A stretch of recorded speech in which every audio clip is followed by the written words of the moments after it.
নৈসর্গিক সৌন্দর্য ও শান্তির এক অপূর্ব মেলবন্ধন কালিম্পং ভ্রমণ। পাহাড়, মনাস্ট্রি, ইতিহাস আর প্রকৃতির সান্নিধ্যে এই স্থান যেন আত্মার প্রশান্তি এনে দেয়। প্রতিটি মুহূর্ত ছিল অনুভূতিময়, যেন হৃদয়ে চিরস্থায়ী ছাপ রেখে যায়। কালিম্পং একবার নয়, বারবার ফিরে যেতে ইচ্ছে করে। এখন প্রশ্ন হলো, কিভাবে যাবেন? কলকাতা থেকে কালিম্পং যাওয়ার কয়েকটি সহজ উপায় রয়েছে। শিয়ালদহ বা হাওড়া থেকে সুবিধাজনক ট্রেনে নিউ জলপাইগুড়ি পৌঁছান। স্ক্রিনে কয়েকটি সুবিধাজনক ট্রেনের তথ্য দিয়ে দিলাম।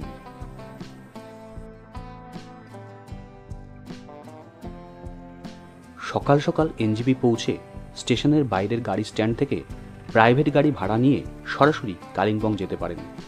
ভাড়া আনুমানিক 2,500 থেকে 3,000 টাকা।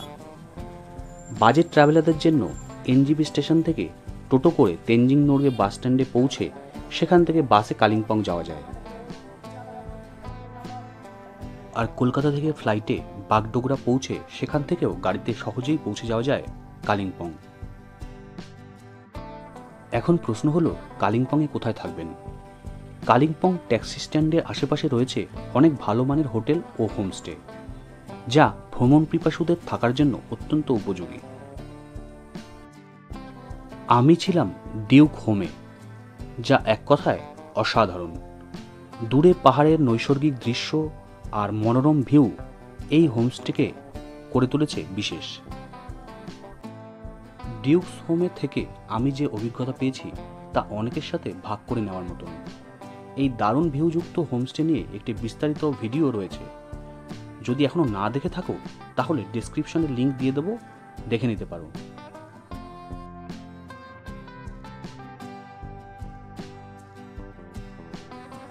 হোমস্টে থেকে ফ্রেশ হয়েই প্রথমেই চলে গেলাম দূরপিন মনাস্ট্রিতে।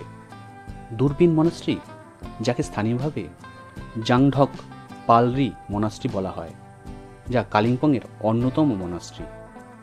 এটি দূরপিন পাহাড়ের চূড়ায় অবস্থিত, যেখান থেকে কালিম্পং শহরের এক মনোরম দৃশ্য দেখা যায়।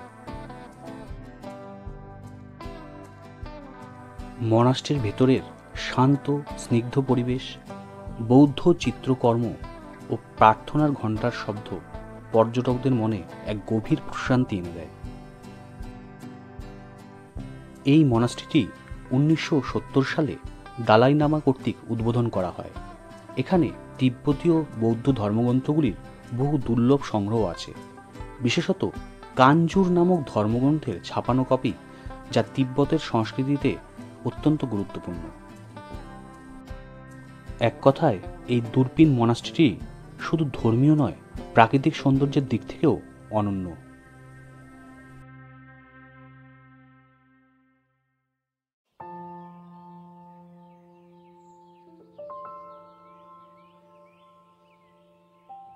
এই সামনে দূরপিন মনাস্ট্রির গেট, আর তার ঠিক আগে এই পাবলিক টয়লেটের পেছন দিয়ে একটি সরু গলি গেছে।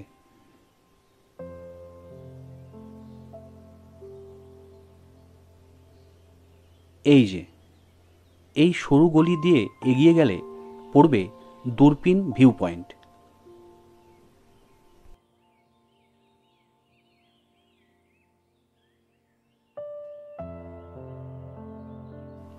এই ভিউ পয়েন্ট থেকে তিস্তা নদীর উপত্যকার এক অপূর্ব দৃশ্য উপভোগ করা যায়। তারপর ফেরার পথে এসে পৌঁছলাম গল্ফ কোর্সের সামনে। এর ঠিক উল্টো দিকেই আছে দৃষ্টিনন্দন মর্গ্যান হাউস, এক ঐতিহাসিক স্থাপত্যের নিদর্শন। চাইলে এখানে রাত্রিবাসও করতে পারো। রাজকীয় আবহে রাত কাটানোর এক অনন্য অভিজ্ঞতা হবে নিঃসন্দেহে। আর এই যে সুদৃশ্য গল্ফ কোর্স, পাহাড়ি উপত্যকার বুকে সবুজ গালিচার মতো ছড়িয়ে থাকা এক নিঃসন্দেহে দৃষ্টিনন্দন স্থান। এখানকার শান্ত পরিবেশ ও প্রাকৃতিক সৌন্দর্য মনকে মুহূর্তেই মুগ্ধ করে তোলে। ছবি তোলার জন্য একেবারে উপযুক্ত স্থান।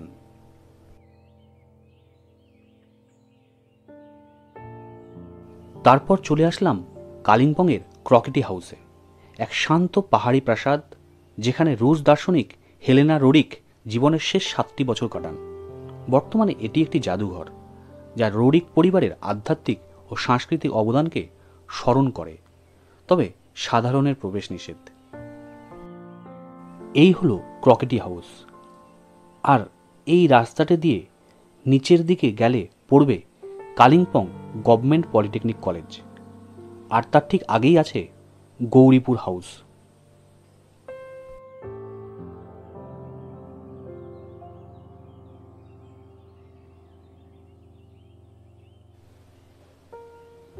এটি হলো লবঙ্গ গাছ, আর এই সামনে কালিম্পং গভর্নমেন্ট পলিটেকনিক কলেজ।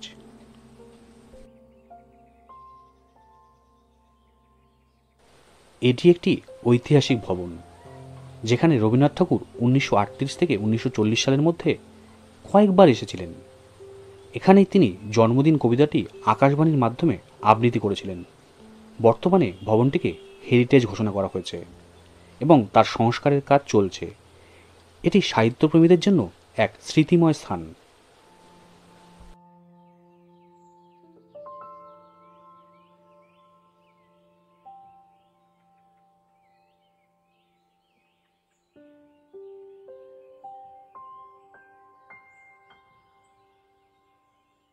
পরবর্তী গন্তব্য ছিল কালিম্পংয়ের লেপচা মিউজিয়াম। পদ্মশ্রী সোনাম তাসরিং লেপচা দ্বারা প্রতিষ্ঠিত এটি ভারতের একমাত্র লেপচা মিউজিয়াম যেখানে লোকসঙ্গীত, পূজার উপকরণ, হস্তশিল্প ও প্রাচীন পাণ্ডুলিপি রয়েছে। এই মিউজিয়ামটি রবিবার দিন বন্ধ থাকে।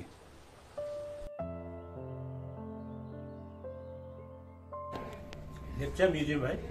तो लेप्चा जो ट्राइबल होता है ना, तो लेप्चा ट्राइबल है, ये जो हिल रीजन है बंगाल का, अपना सिक्किम, दार्जिलिंग, कालिम्पोंग, शिवपुरी, इस हिल रीजन का इंडिजिनस ट्राइबल है, माना जाता है सबसे पुराना ट्राइबल है।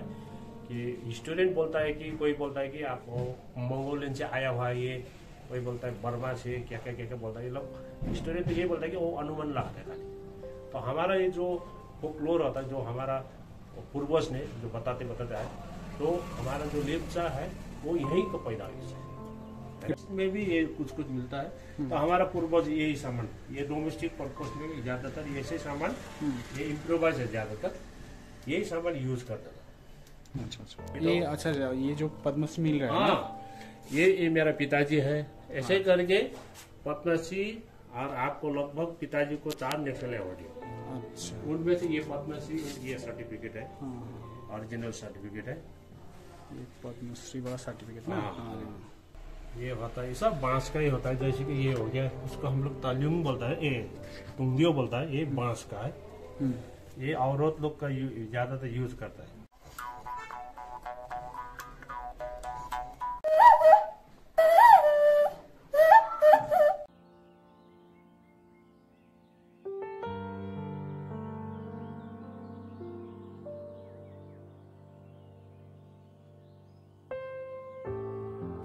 লেপচা মিউজিয়ামের বাইরে আছে একটি বুদ্ধ পার্ক। এরপর দেখে নিতে পারেন মঙ্গলধাম মন্দির, কালিম্পংয়ের খুব বিখ্যাত একটা মন্দির।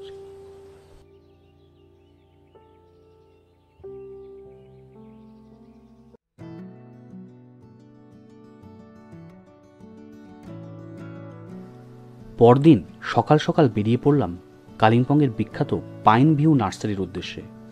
মাত্র 20 টাকা প্রবেশ মূল্য দিয়ে ঢুকে পড়লাম।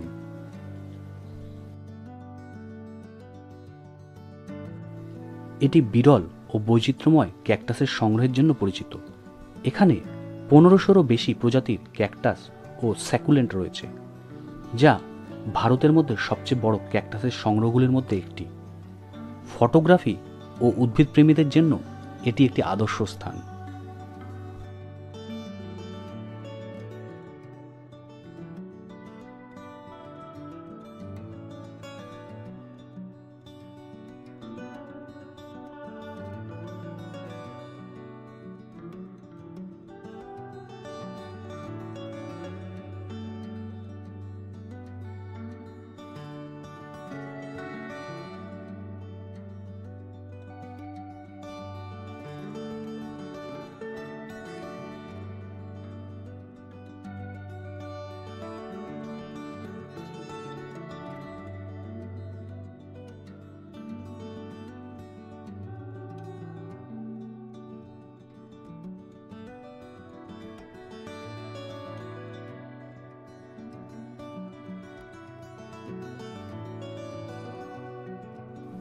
পাইন ভিউ নার্সারি শুধু ক্যাকটাসের জন্য নয়, মনোরম পাহাড়ি দৃশ্যের জন্যও জনপ্রিয়।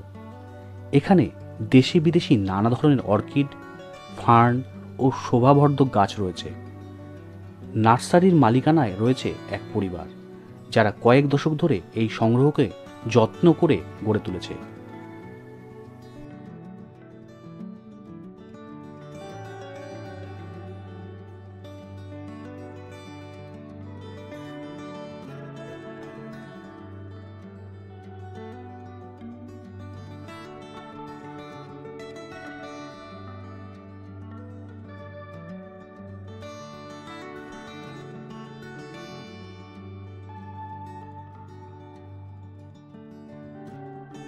ভ্রমণকারীরা এখানে গাছ কিনতেও পারেন।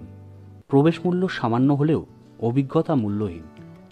চাইলে এর ভেতরের হোমস্টেতে থাকতেও পারেন।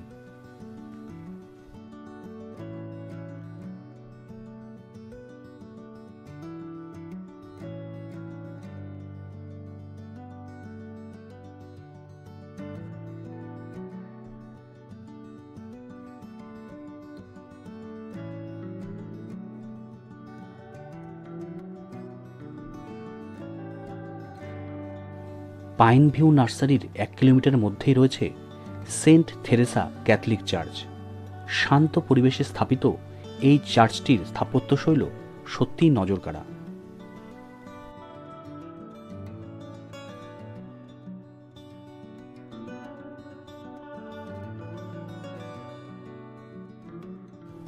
তারপর পৌঁছে গেলাম 7th মাইল ভিউ পয়েন্টে।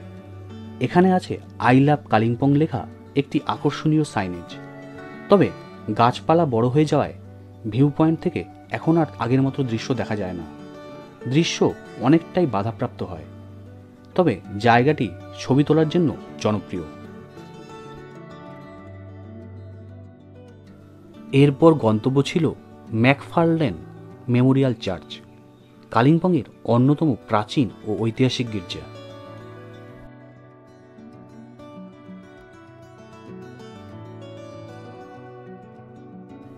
1891 সালে স্কটিশ মিশনারি ডক্টর গ্রাহাম ম্যাকফার্লেনের স্মৃতিতে এই গির্জাটি নির্মিত হয়। ইংল্যান্ডের গোথিক স্থাপত্যশৈলীতে তৈরি এই চার্চটি তার নান্দনিক কাঠের ছাদ, রঙিন কাচের জানলা ও শান্ত পরিবেশের জন্য বিখ্যাত। আজও এখানে নিয়মিত প্রার্থনা সভা অনুষ্ঠিত হয়।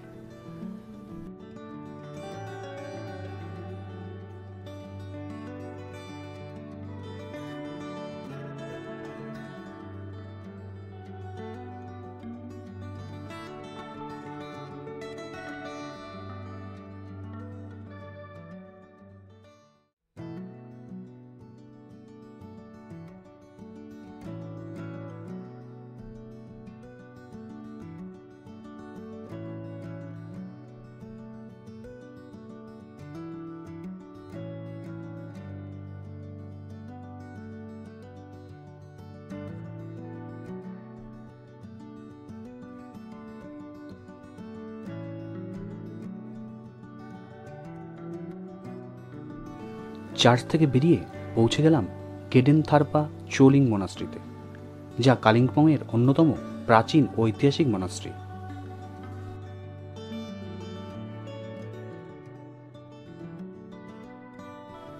এটি 1912 সালে প্রতিষ্ঠা করেন তিব্বতী লামা দামচো চেরিং।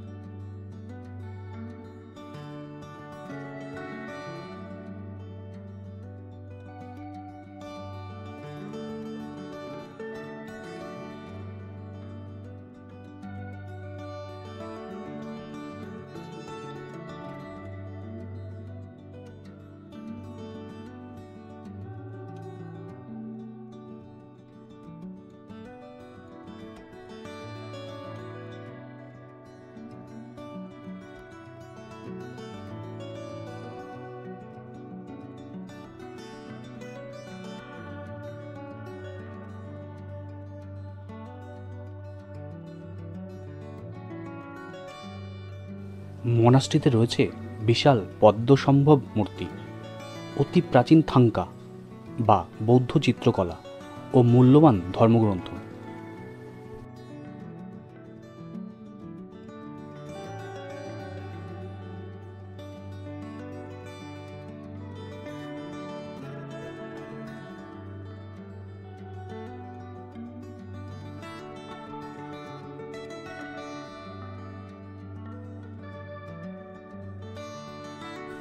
প্রতি বছর এখানে বিভিন্ন বৌদ্ধ উৎসব, বিশেষ করে তিব্বতী নববর্ষ, যেটাকে লোসার বলা হয়, অত্যন্ত উৎসাহের সহিত পালিত হয়। মনাস্ট্রির ছাদ থেকে দার্জিলিং হিমালয়ের শৃঙ্গগুলির দৃশ্য অত্যন্ত মনোমুগ্ধকর।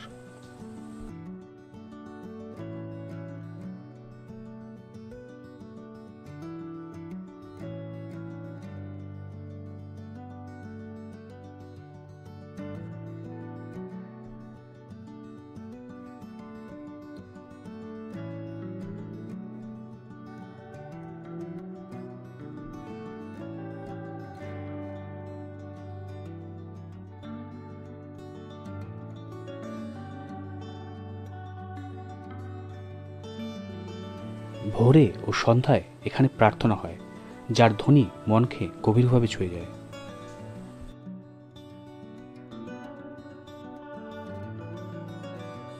এরপর দেখে নিলাম ডাক্তার গ্রাহামের বাড়ি। ছবির মতো সেই দৃশ্য।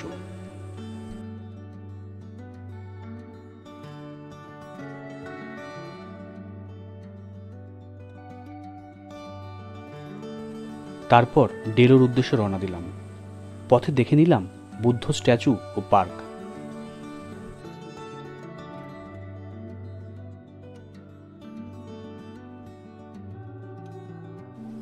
এখানে একটি ছোট নার্সারিও আছে।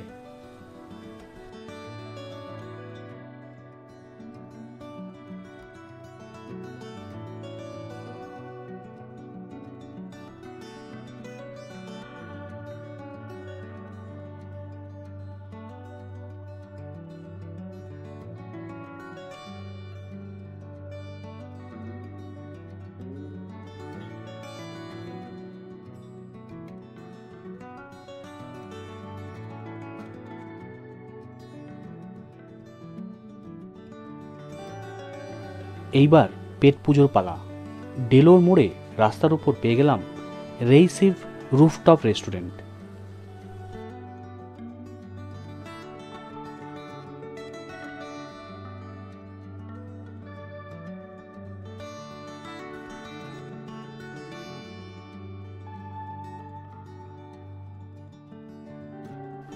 ওই মোড় থেকে ওপরে উঠে গেলে ডেলো পার্ক, আর সোজা গেলে কালিম্পং, আর ওই মোড় থেকে এই দিকে একটু এসেই এই রেস্টুরেন্ট।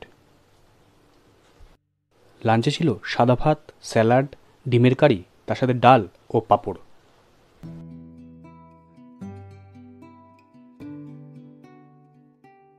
লাঞ্চ সেরে বেরিয়ে পড়লাম ডেলো পার্কের উদ্দেশ্যে।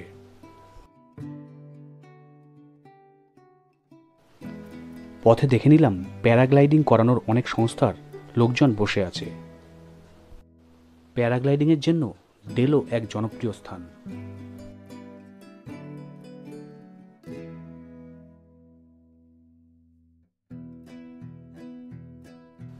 পৌঁছে গেলাম ডেলো পার্কের সামনে। কালিম্পং শহরের সর্বোচ্চ বিন্দুতে অবস্থিত এই পার্কটি পর্যটকদের অন্যতম আকর্ষণ।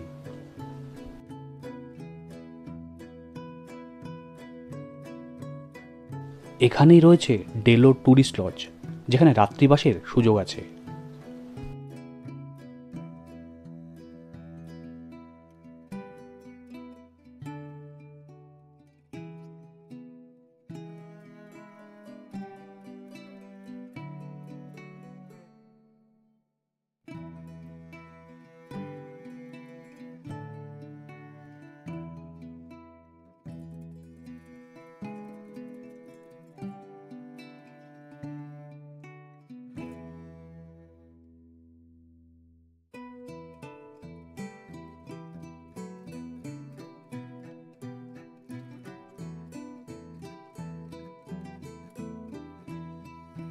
হিমালয়ের অপরূপ শৃঙ্গ, তিস্তা ও রংপো নদীর উপত্যকা, আর চারপাশের সবুজ চা বাগানের মনোরম দৃশ্য এখান থেকে খুব সহজেই দেখা যায়।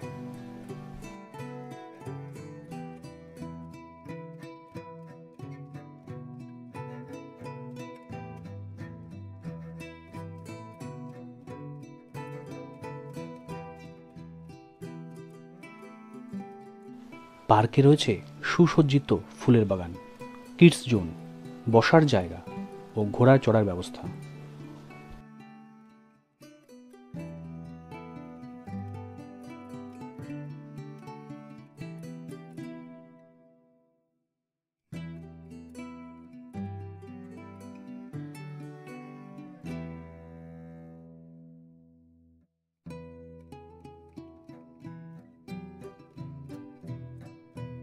স্ক্রিনে ডেলো ট্যুরিস্ট লজ বুক করার ডিটেলস শেয়ার করে নিলাম। আবহাওয়া পরিষ্কার থাকলে এখান থেকে খুব সুন্দর কাঞ্চনজঙ্ঘা দেখা যায়।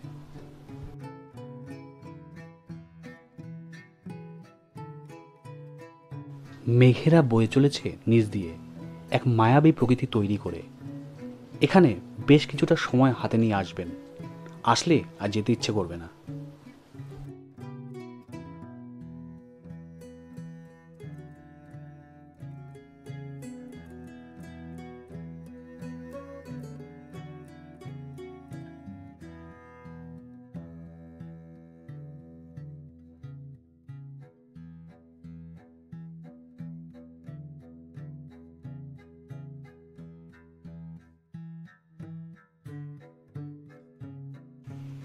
এরপর পৌঁছে গেলাম সায়েন্স মিউজিয়ামের সামনে, কিন্তু মিউজিয়াম 4:30টায় বন্ধ হয়ে যাওয়ায় আর দেখতে পেলাম না।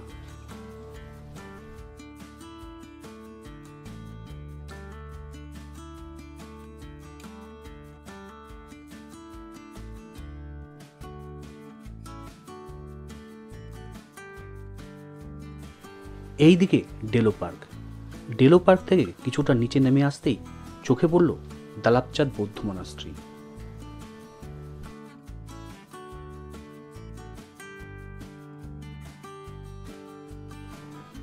রাস্তার ঠিক পাশে অবস্থিত হলেও এতে শান্তি বিরাজমান। এটি নিঙ্গমাপা সম্প্রদায়ের অন্তর্গত ও ধ্যান ও প্রার্থনার প্রধান কেন্দ্র। মনাস্ট্রির গাঢ় লাল ও সোনালী রং, প্রার্থনার চাকা ও বিশালাকার বৌদ্ধ মূর্তি এখানকার মূল আকর্ষণ।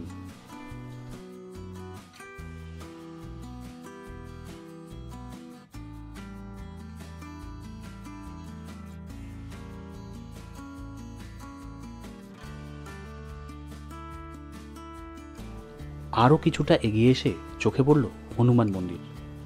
পাহাড়ের ঢালে অবস্থিত এই মন্দিরে পৌঁছাতে হয় বেশ কিছু সিঁড়ি ও চড়াই পথ ভেঙে।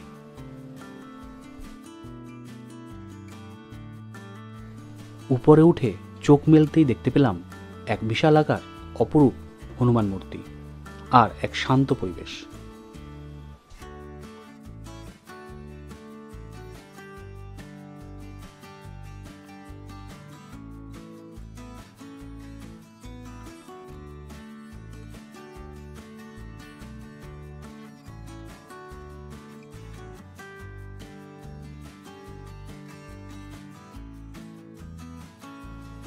এইদিকে ওপরে হনুমান মন্দির, আর এই নিচে নেমে এসে সামনেই দুর্গা মন্দির।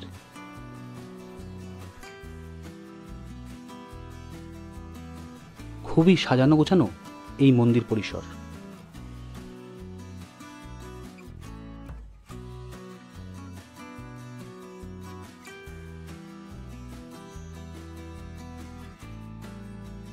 এখানে আছে শিব মন্দির, একটি বড় দুর্গা মন্দির, আর এই মন্দিরের প্রাঙ্গণ থেকে সামনের দুর্দান্ত এক ভিউ।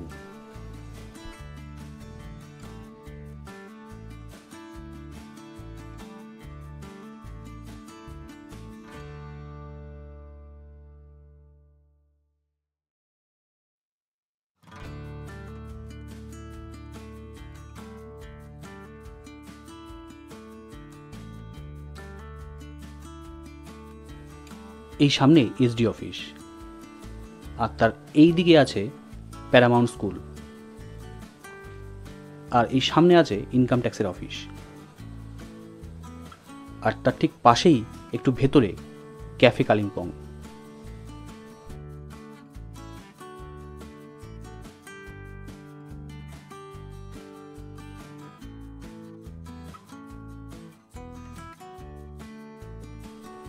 ঢুকেই চোখে পড়ল খুব সুন্দরভাবে সাজানো গোছানো একটা আরামদায়ক পরিবেশ।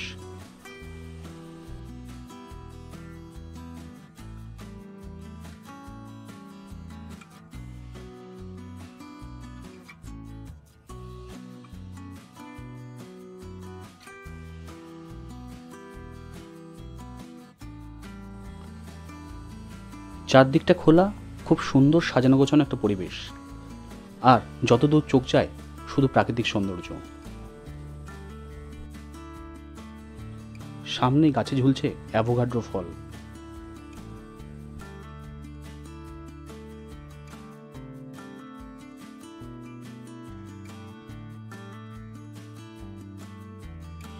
ব্রেকফাস্টে অর্ডার করেছিলাম চিকেন প্ল্যাটার। এখানে কালিম্পংয়ের স্পটগুলির রুট ম্যাপ শেয়ার করে দিলাম, সাথে রইল বাজেট। ভিডিওটি ভালো লাগলে একটা লাইক করে দিও।